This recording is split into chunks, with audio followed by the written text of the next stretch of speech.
Hi, Lee. How are you doing? I'm doing really well. Good.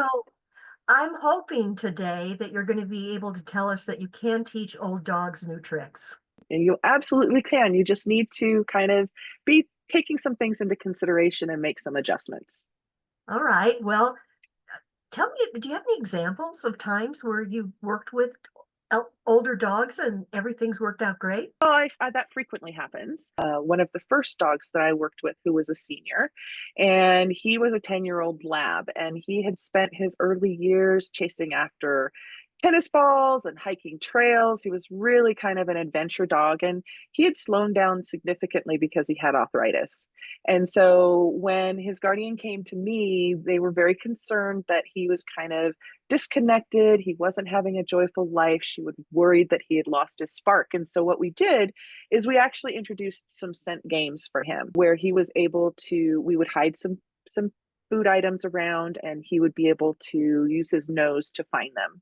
And the first time he found a hidden treat, his tail started wagging like it had never been since he was much younger. And then we started introducing more low impact activities for this dog. And before you know it, within weeks, he seemed brighter and more engaged. He wasn't, just kind of lethargic. He not only received mental stimulation, but it brought back his confidence and joy. And that's what can happen when you are working with a senior dog that's starting to slow down. How do you recognize that a dog really needs that type of attention? Well, I think that any dog needs that type of attention. You want to take into consideration that they are older. What is their physical comfort level? You need to be considering arthritis, reduced muscle strength, the need for more sleep, diminished capacities in hearing or sight, all of those kinds of things you need to take into consideration and make the training sessions much more gentle and considerate of those needs. For example, if your dog struggles like Trayan does with his back joints because they're so stiff, maybe sit isn't what you do, right? You teach him some other things.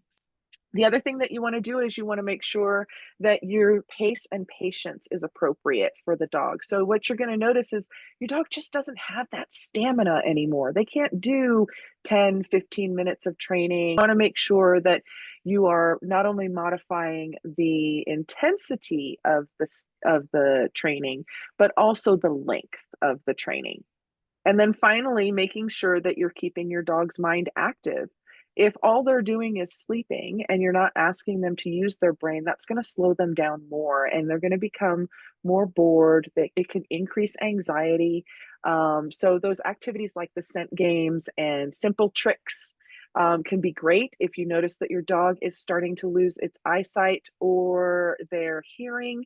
You might want to transition into using cues that will compensate for that. So if your dog doesn't understand a hand cue, but they're losing their hearing, then you might want to really focus on transitioning those verbal cues into a hand cue so that by the time their hearing goes completely, they can still engage with you because they know that, for example, this means the same as sit does. Everybody, I'll link to our interview on mental stimulation for dogs. Be sure and watch that. There's a lot of great information there. It's actually getting a lot of views, Stephanie. So thank you Oh, for everything. wonderful. Yeah, That's for great. everything you did on that. So I have two older dogs, and Mhm. one of them is like me. He just looks at food and he gains weight. Yes. Uh, So with using treats, for me, I kind of learned that frozen green beans, he really likes frozen green Mm, beans, but yep. what types of things would you recommend if someone has to watch their dog's diet and they want to use treats as a reward? Modifying their calorie intake so that it's being compensated. You're not going to give them as big of a dinner or breakfast in their meals, and you're going to kind of fill in those calories with some other type of food. Green beans are great, carrots are great. Dogs love carrots. Any kind of good fruit or berries can be wonderful for dogs that like them. Just stay away from grapes. And the other thing to do is use some kind of a dog food. But what you want to do is you want to adapt those rewards, because a lot of older dogs start to have dental sensitivities or they have specific dietary needs. And so you're going to want to make sure that you're choosing soft, high value treats, or use other rewards they love, like petting, verbal praise. And when you are getting to a stage where you have an older dog, that petting or verbal praise can actually benefit them. They're not needing something as high value as food frequently in order to keep their attention. However, if food is something that you definitely want to use, I have a couple of great things that I use for older dogs, and one of them is a bark pouch, and that's this right here. Another good one is Happy Howie's, kind of those sausage length things that you can cut up into small pieces, but these are all soft. And so basically all you do is you open it up, and I'm not going to squeeze it because my boy's over there and he's taking a nap. So, but basically you squeeze the pouch and it comes up here, and you just have them lick it. What you don't want is them to chew it. These are wonderful and they last a decent amount of time. This is their small one, and they have one that's a bit bigger. So I would definitely encourage those. Also, keeping your sessions short is important.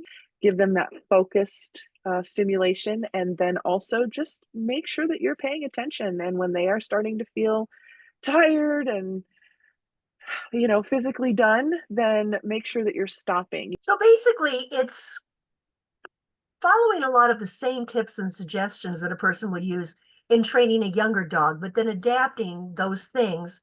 So it can be anything from housebreaking a dog that you've just newly adopted to Mhm. just teaching them to lie down or respond to any number of cues, which of course is what you specialize in teaching people how to do. And just a few minor adjustments, and there really is hope for old dogs, new tricks. Absolutely. Absolutely. That's great. Thank you so much for being here today. We'll talk to you again soon. All right. Take care, Lee. You too. Bye bye. Bye bye.